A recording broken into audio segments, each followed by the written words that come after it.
భోగాపురం అంతర్జాతీయ విమానాశ్రయం ప్రారంభోత్సవానికి రంగం సిద్ధమైంది. ఆగస్టు 1వ తేదీన ప్రధానమంత్రి నరేంద్ర మోదీ చేతుల మీదుగా ఈ ప్రతిష్టాత్మక ప్రాజెక్టు ప్రారంభం కానుంది. ఈ నేపథ్యంలో ప్రధాని మోదీ బహిరంగ సభను విజయవంతం చేయాలని జనసేన ఎమ్మెల్యే లోకం నాగమాధవి పిలుపునిచ్చారు.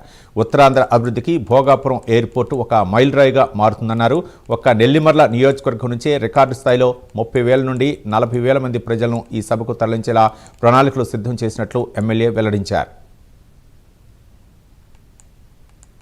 వర్గంలో భోగాపురం మండలంలో అల్లూరు సీతారామరాజు ఇంటర్నేషనల్ ఎయిర్పోర్ట్ అన్ని హంగుల్ని పూర్తి చేసుకుని మరి మన ప్రియతమ నాయకులు మన ప్రధానమంత్రి నరేంద్ర మోడీ గారి చేతుల మీదుగా ఈ రోజు అంగరంగ వైభవంగా ప్రారంభం చేసుకోవడానికి ఆగస్టు 1వ తేదీన ఆ కార్యక్రమం జరగడానికి ఈ రోజు అన్ని ప్రయత్నాలు కూడా పూర్తవుతున్నాయి.